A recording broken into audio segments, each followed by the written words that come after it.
Assalamualaikum warahmatullahi wabarakatuh. Bertemu lagi dengan saya, Bu Fitri. Barangkali ada yang belum pernah melihat wajah saya karena selama ini kita selalu online ya.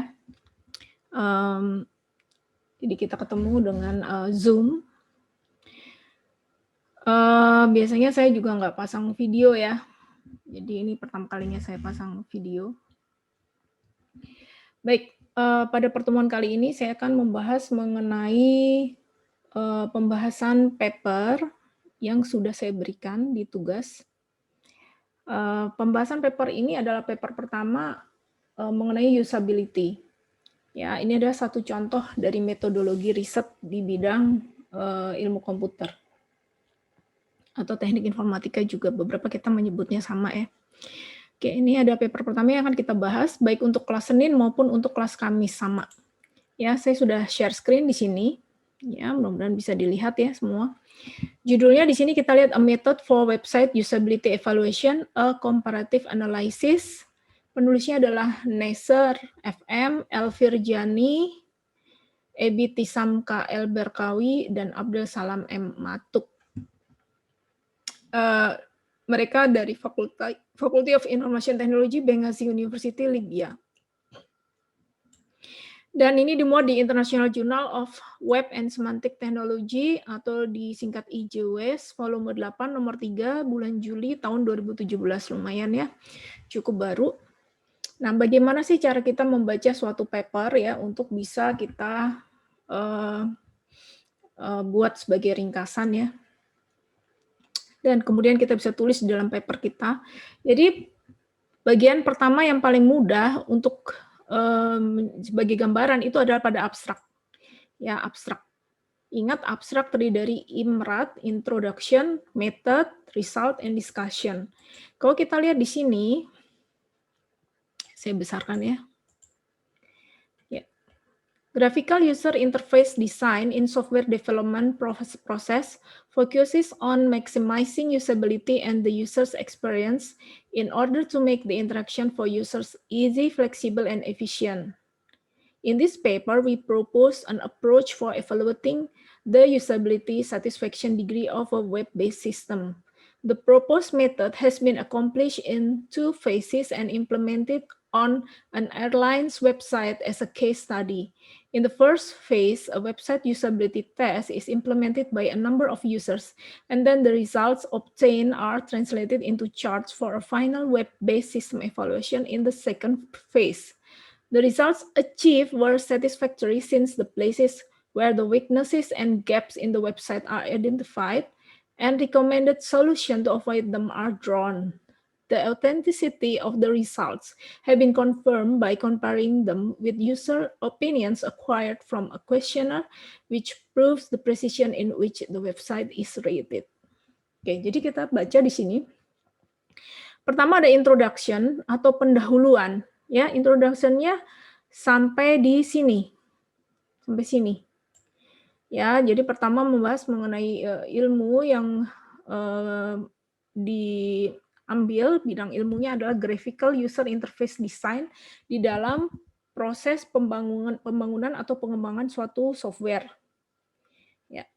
Jadi GUI-nya difokuskan untuk memaksimalkan usability dan user experience sehingga interaksi antara user dan sistem menjadi lebih mudah, fleksibel dan efisien. Jadi itu ya. Dasar ilmunya adalah di user interface. Atau kalau kalian mengambil kuliah misal di interaksi manusia dan komputer, dan di dalamnya juga sebagian dari software engineering atau rekayasa perangkat lunak. Kemudian in this paper, ini masih merupakan introduction ya, masih merupakan pendahuluan. Di dalam paper ini, kami mengusulkan sebuah pendekatan untuk mengevaluasi tingkat kepuasan usability dari sebuah sistem berbasis web. Jadi ini dijelaskan tujuan dari penelitian ya, itu masih masuk ke introduction.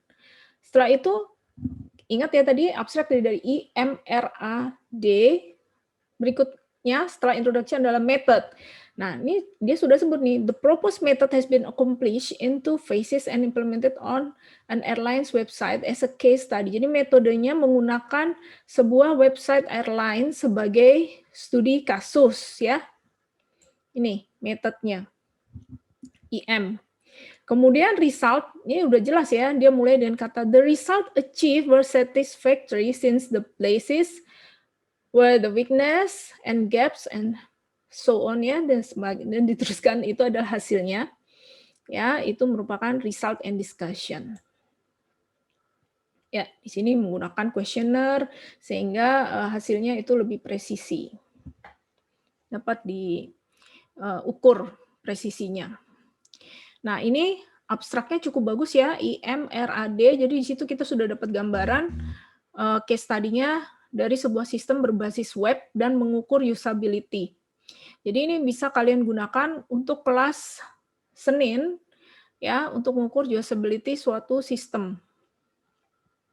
Kemudian ini keywords-nya ada GUI, graphical user interface, ya, web usability dan web evaluation method. Oke. Kemudian bagian tubuh dari paper, sebagaimana sudah saya jelaskan di dalam kuliah ya.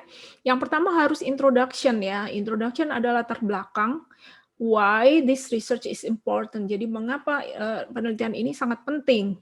Ya, jadi di sini dijelaskan bahwa kesuksesan suatu produk sangat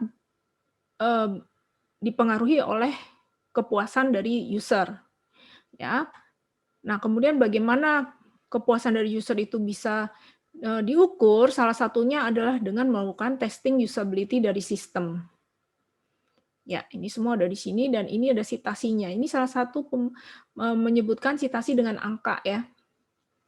Oke, kalau kalian dalam tugas saya minta menyebutkan citasi dengan nama akhir pengarang, koma, tahun, tapi kalau ini 2,3 ini berarti menyebutkan reference yang ada di nomor 2 dan 3. Nih, kalau saya lihat di nomor 2 dan 3, ya, ini jadi ada beberapa macam penulisan citasi ya, tergantung bagaimana tugasnya.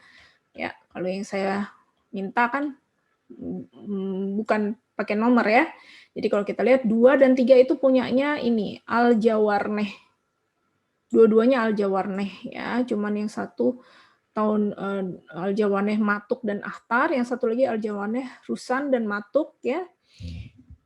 Dua-duanya di tahun 2012 dengan judul paper yang berbeda. Oke, kita kembali lagi ke atas. Jadi di dalam introduction ini disebutkan ya mengapa ini penting. Jangan lupa di sini harus ada in this paper we propose an approach for web-based system testing for usability evaluation. Jadi disebutkan tujuan dari research ini yang ditulis di dalam paper ini. Ya, harus ada tujuannya. Begitupun waktu kalian menuliskan paper, dituliskan di dalam artikel ini ya kami mengusulkan atau kami menguji gitu ya, sesuai dengan apa yang sudah menjadi tugas kalian ya, sudah jelaskan tugas kalian adalah menguji 3 sistem dengan suatu metode dari usability.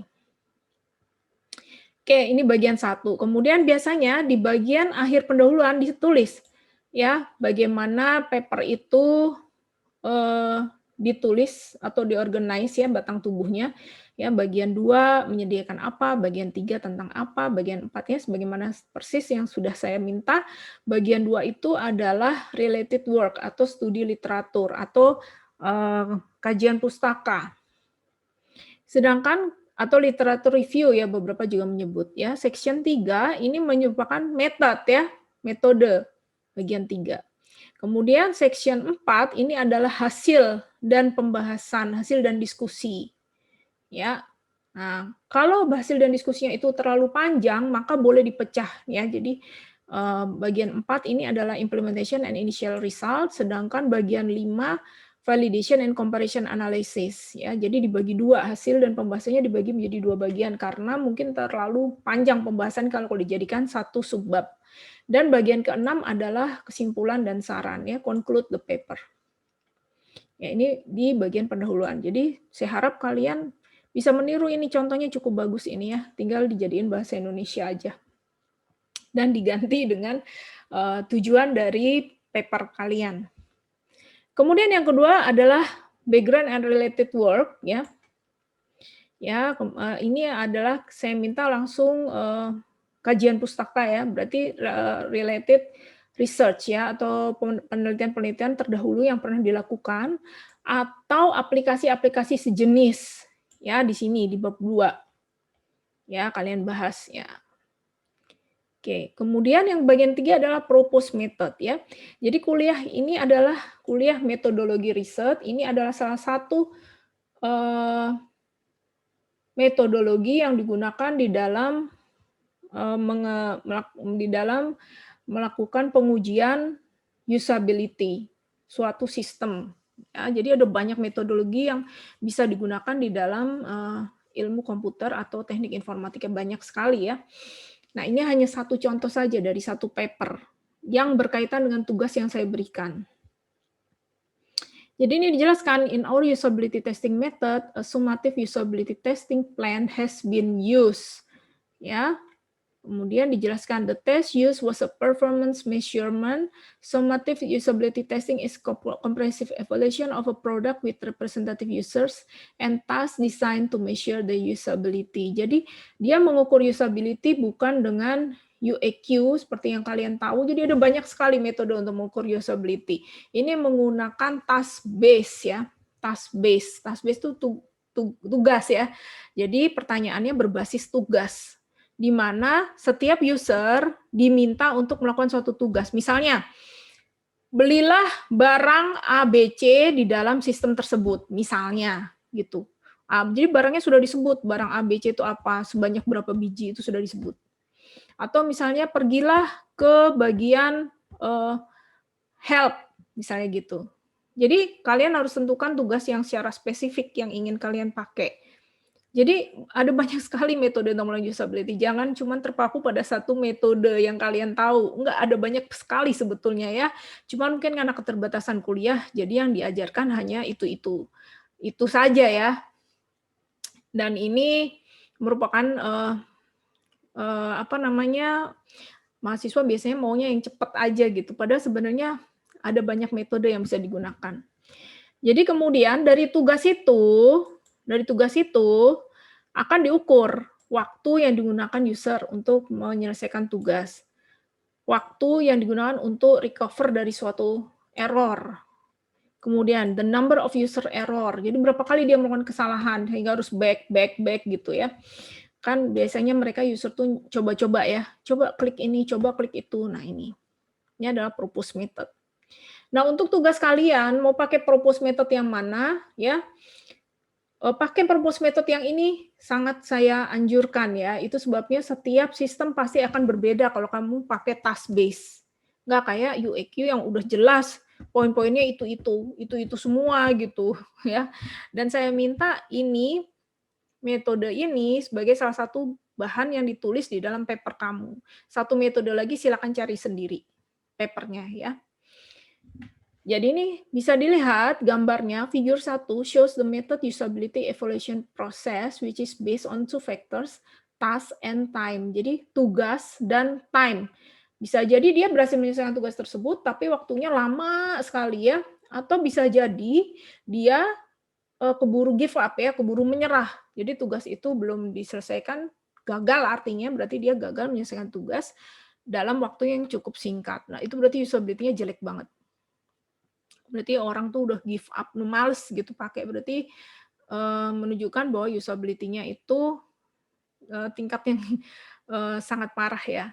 Tapi kalau dia berhasil menyelesaikan tugas tapi dalam waktu yang lama, itu juga usability-nya juga berarti kurang bagus. Yang bagus adalah dia bisa menyelesaikan tugas dengan cepat dan no mistakes.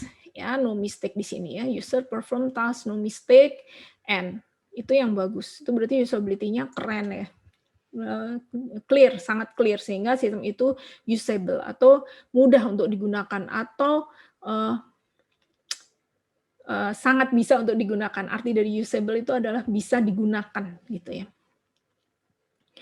Oke, kemudian ini di bab method itu dibagi atas 31, the first phase, dan dibagi lagi 311 test plan, 312 participant roles. Ini sebenarnya di sini sudah dijelaskan sekali ya, gimana sih cara melakukan metode task based ini, yang sebenarnya kamu bisa adopt untuk di pengujian kamu, di eksperimen kamu itu, ya, di 3 sistem yang mau kamu uji itu. Ini bisa kamu adopt sebetulnya. Tinggal kamu ganti siapa yang mau nguji, kemudian ya di sini di metode tuh udah harus clear ya, siapa yang pakai umurnya berapa, siapa yang menguji umurnya berapa sampai berapa, ya, jadi bukan teori lagi di metode itu.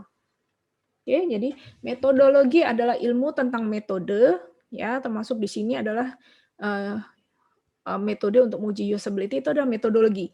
Metode adalah caranya, jadi sudah caranya, ini metode. For out of, nah ini ya udah clear, ini sangat detail, ini udah berarti masuk metode tadi. Nah ini kan propose method, bukan propose metodologi, bukan, tetapi propose method. Ya, oke. Keseluruhan dari paper ini adalah salah satu metodologi gitu. Ada banyak metodologi yang bisa dipelajari. Ini ada salah satu contoh saja. Ya, ini ada pembagian dari 311 sampai 315 yang dipecah ya. Nah, ini yang harusnya kamu tulis di sistematika atau outline penulisan yang saya minta kemarin. Kemudian ini general design of testing table. Jadi tugas pertama apa? Nih, ini ditulis, tugasnya suruh ngapain. Tugas kedua suruh ngapain. Jadi nggak boleh tas 1 name, tas 2 name, tapi ntar didetilkan di pengujian kamu. Misalnya tugas pertama registrasi. User melakukan registrasi. Tugas kedua, user melakukan login ke dalam sistem. Tugas ketiga, user melakukan pembelian barang dengan nama barangnya apa disebut ya. Misalnya barangnya pop mie rasa kari ayam. Udah spesifik, harus sebanyak 2 buah gitu sampai dia pembayaran misalnya, sampai melakukan pembayaran. Ini terserah kamu yang buat gitu ya, tapi yang nggak boleh ngawur ya, harus berdasarkan proses bisnis yang penting yang dilakukan untuk fitur utama dari sistem tersebut. Jadi fitur utamanya apa? Nah ini yang diminta. Oke, total task time-nya berapa, total task mistake berapa, mistake time berapa. Ini siapa yang harus mengisi ini? Ya, ini sebaiknya memang si usernya itu sendiri. Jadi mereka suruh nyoba terus ngisi. Jadi mereka ada kayak stopwatch gitu. Ya. Kemudian yang ini yang mereka harus identify. Nah, kalau ada observant di situ akan lebih bagus ya. Atau bisa juga menggunakan software. Ada software yang bisa mencatat berapa mistake yang dilakukan. Ya, tapi ini kan kita nggak pakai software usability testing, jadi ini pakai manual ya. Silakan kalian pikir metodenya bagaimana dan berapa orang yang akan menguji. Ya, saya kasih minimum 10 orang yang menguji. Ya, minimum 10 orang. Kemudian ada the second phase ya, ini masih metode ya, 3.2. Kemudian masuk ke implementation, ini hasil data. Nah ini udah saya sebut tadi kan, misalnya ini contohnya task name-nya untuk melakukan registrasi, untuk melakukan flight search, untuk melakukan flight details, untuk melakukan tiket purchase, dan untuk melakukan hotel search. Oke, total task time-nya ini ya di total. Ini total dari seluruh user itu di total. Biasanya bukan di total sih, tapi ini average ya, di rata-rata. Silakan dicek, dibaca lagi di metode. Jadi di rata-rata dari sekian banyak user tuh satu orang rata-rata berapa menit. Itu. Tapi kalau ini total ya, kalau dia total ya, silakan dicek lagi ini di metode tadi disebut atau tidak. Silakan kalian baca sendiri. Saya hanya membacakan secara umum saja bagaimana cara membaca paper. Kemudian bab 42 result and discussion ya. ini adalah mengolah data. Data tadi harus diolah, jadi bukan cuman dibikin grafik aja, bukan bikin grafik tok gitu ya, tapi diolah gitu, diolah. Total task mistake kebanyakan ada di mana? Oh, ternyata kebanyakan ada di tiket purchase, 57%. Berarti kita bisa simpulkan dari sini, untuk melakukan pembelian tiket, di situ usability-nya kurang bagus. Berarti harus ada yang diubah di proses bisnis pembelian tiket. Mungkin terlalu berlibat, atau user interface-nya kurang jelas, ya. Gitu. Nah, ini kan ada nih alasannya. The user found it difficult to gain access, bla bla bla bla, ya. Silahkan dibaca. Ya, kemudian ini dia bikin analisis lagi. Comparison between the overall time and the time of mistake. Nah, paling banyak melakukan kesalahan waktunya adalah di tiket purchase tetap.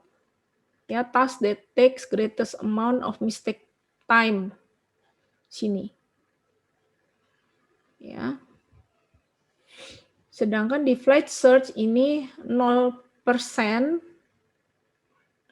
itu yang mistake time-nya 0 ya. Artinya nggak ada waktu yang bom-bom waktu di sini ya. Berarti flight search-nya cukup bagus usability-nya. Yang kebanyakan di sini. Ya, tetapi untuk hotel search kurang bagus nih. 56% total mistake time. Oke, ini adalah contoh ya bagaimana memahami suatu data dan menyajikan hasil pengolahan data tersebut. Ya, kemudian ini ada validation and comparison ya. Ini menggunakan statistik ya. Nah, dengan standard deviation. Ya, ini bisa di skip. Nggak apa-apa, nggak usah. Kalian skip nggak apa-apa. Karena mungkin saya nggak tahu apakah dapat kuliah ini untuk mengolah ya, jadi di skip nggak apa-apa. Tapi kalau kamu bisa bikin akan lebih bagus. Dan yang terakhir dibuat conclusion ya atau kesimpulan. This paper describes a method for evaluation of a web-based system usability. Ya, ini apa yang disimpulkan? Nah ini apa yang disimpulkan? Ya, bahwa tugas-tugasnya adalah 5 ya, 1, 2, 3, 4, 5. Total mistake achieved is displayed in percentage ya. According to output chart extracted from data analysis, it could be concluded. Ini yang paling penting ya. That the fourth task is the most complicated in the number of mistakes and in time needed for those mistakes to be resolved. In contrast, the second task is the easiest one to accomplish. Jadi nomor 2, tugas 2 ini paling mudah. Ya. Sedangkan yang 4 lainnya itu cukup sulit. For validation, the result obtained by the method are proven by a questionnaire. The questionnaire has been designed based on 2 aspects. 1, general evaluation, and 2, interface and interaction design of the website. The questionnaire result demonstrate the user dissatisfaction, which have been the same findings of our method. Based on this analysis, we could conclude that our method result are encouraging in evaluating website. Jadi masih banyak dissatisfaction ya, berarti banyak user yang mengalami kesulitan dalam mengakses fitur-fitur utama dari sistem ini, sehingga harus dievaluasi ulang. Itu adalah kesimpulannya. Jadi kesimpulan juga nggak boleh tiba-tiba, tetapi kesimpulan harus berdasarkan data. Jadi ini yang bisa saya sampaikan dalam membaca suatu paper. Nah, ini sebenarnya kamu bisa tinggal modify untuk tugas kalian ya, mengevaluasi 3 sistem. Oke, itu aja yang bisa saya sampaikan. Jika ada pertanyaan, kita lakukan di chat room atau di WhatsApp group ya. Karena ini akan saya upload di YouTube. Atau bisa juga Japri hubungi saya. Baik, mudah-mudahan bermanfaat. Wassalamualaikum warahmatullahi wabarakatuh.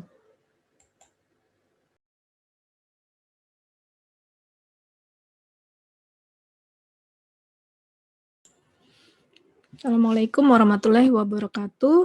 Bertemu lagi dengan saya Bu Fitri. Kali ini dalam pembahasan bedah paper untuk pertama kelas Kamis yang kemudian akan dibahas juga hari ini ya. Dan ada kuisnya. Kuisnya dilakukan untuk dikerjakan oleh kelas Senin maupun kelas Kamis ya. Nanti akan ada petunjuk berikutnya. Baik, langsung saja saya mulai bedah papernya. Ini saya share screen. Oke, ini adalah paper untuk kelas Kamis yang sudah saya bagikan. Di sini judul papernya adalah Performance Testing, Methodologies and Tools ya. Penulisnya adalah Saroja Devi dari Department of Computer Science and Engineering, Nite Meenakshi Institute of Technology, Bengaluru. Oke, sama seperti pembahasan bedah paper yang sebelumnya, yang mengenai usability testing ya. Jadi sebenarnya paper itu bisa dibaca secara sekilas di abstraknya. Isinya tentang apa? Seperti kita tahu, abstrak itu terdiri dari IMRAT ya, Introduction, Method, Result, and Discussion. Introduction-nya di sini kita bisa lihat. Ya, sampai sini ini kurang bagus ini ya introduction-nya ya. Ya.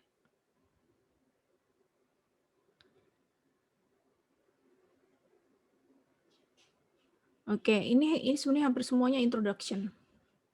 Ya, metodenya ditulis secara sekilas di sini ya. Scalable virtual distributed application in the cloud pose more challenges for performance testing. Jadi metodenya berupa scalable virtual distributed application. Sedangkan result and discussion-nya tidak ada di dalam abstrak. Oke, tapi nggak apa-apa. Di sini papernya cukup bagus mengenai metodologi yang digunakan ya, sehingga kita bisa memperkaya metodologi-metodologi yang ada di dalam hal software performance testing. Oke, keywordnya adalah performance testing, application performance, dan cloud computing. Ya, seperti sudah saya bahas juga sebelumnya, bahwa di dalam paper itu batang tubuhnya terdiri dari satu introduction, ya, introduction. Di sini dibahas mengenai latar belakang, ya, mengapa penelitian ini penting, ya, dibahas di sini. Jadi ini inti dari paper ini adalah mengenai performance testing untuk suatu sistem, ya. Jadi dikatakan bahwa performance testing is important for all types of application and systems, especially for life critical application in healthcare, medical, biotech, and drug discovery system, and mission critical situations such as automotives, flight, defense, and many others. Jadi software performance testing itu sangat penting terutama untuk software-software life critical application. Apakah yang non-life critical application itu tidak penting? Sama, penting juga. Contohnya non-life critical application misalnya marketplace ya, kita beli barang gitu ya. Kalau sampai kita tidak uji performance-nya ya, maka batas crash-nya itu user-nya batas maksimum yang bisa menggunakan aplikasi tersebut kita nggak pernah tahu. Seberapa bagus performance software tersebut kita juga tidak bisa tahu.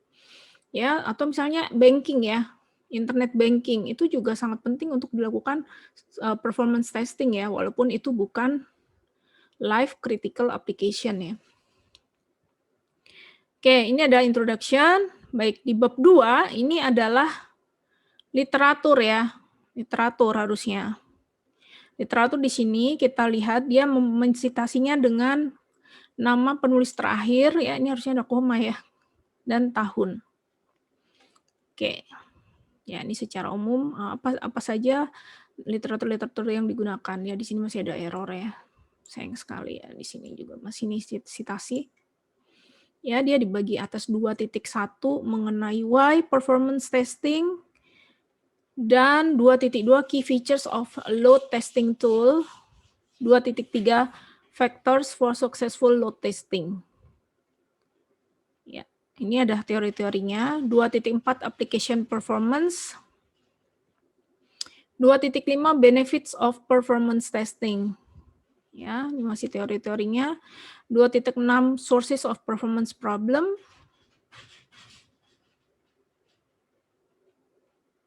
Ya, ini teorinya semua ya. 2.7 ways to tackle. Ya, ini ada citasi lagi ya. Kemudian bab 3 ini sebenarnya popular automation tools for load testing ini sebenarnya masih merupakan literatur ya. Ya, nih masih merupakan literatur. Nah, ini masih merupakan literatur cloud performance testing, challenge for performance test automation ya. Ya. Ya, ini sebenarnya lebih berupa teori ya. Lebih berupa teori, jadi memang wajar kalau tidak ada result and discussion. Ya, kenapa paper ini saya berikan? Ini adalah untuk kalian pahami bahwa apa saja sih yang harus diteliti di dalam performance. Ya. Jadi masalah-masalah yang ada di dalam performance itu biasanya di teknologinya, kemudian di XML-nya untuk interoperability support, kemudian di database-nya, di language-nya, ya, coding ya berarti, dan di network atau interconnection. Jadi performance ini terkait dengan ini. Ada lagi dengan protokol, terkait dengan protokol. Regarding protocols, wireless protocols, no batch processing, security features, platform atau servers, algorithm, internationalization. Oke, dan cara mengatasinya adalah ini ya, strategic ways. Building a test lab, ya, enhancing infrastructure, using automation tools. Nah, ini adalah untuk load testing ya.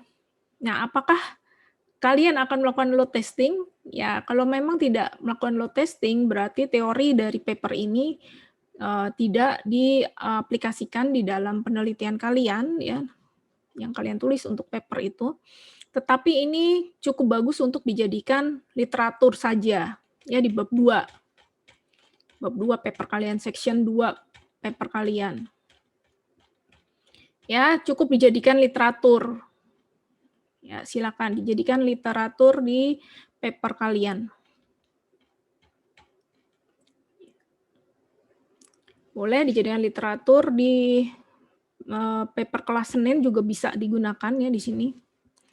Karena di sini dibahas mengenai itu fundamental ingredients di functionality and performance ya. Sebenarnya yang diuji itu sebenarnya 2. Functionality ini terkait dengan refers to what the application lets its users accomplish ya. Di sini ada kaitannya dengan usability testing dan user satisfaction atau kepuasan user.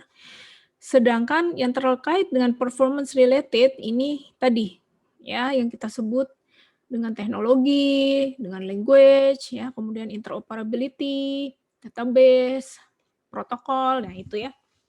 Nah, kalian akan menguji dari segi apanya? Dari segi functionality atau dari segi performance-nya. Itu diberikan kebebasan oleh saya, silahkan. Jadi ini cukup bagus untuk dijadikan literatur saja ya di bab 2. Karena memang tidak ada eksperimennya. Makanya di abstraknya juga tidak ada result and discussion ya. Metodenya pun sebenarnya nggak ada ini ya.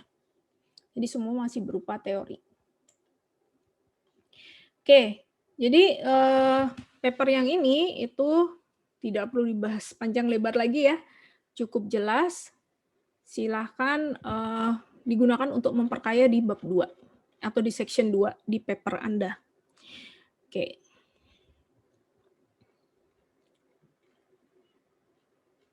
Nah, jika ada yang ingin ditanyakan selanjutnya silahkan menghubungi saya secara japri atau bisa ke grup WhatsApp kita ya untuk ditanyakan ya, untuk dibahas atau didiskusikan lebih lanjut. Oke, saya kira demikian saja yang bisa saya sampaikan. Terima kasih. Wassalamualaikum warahmatullahi wabarakatuh.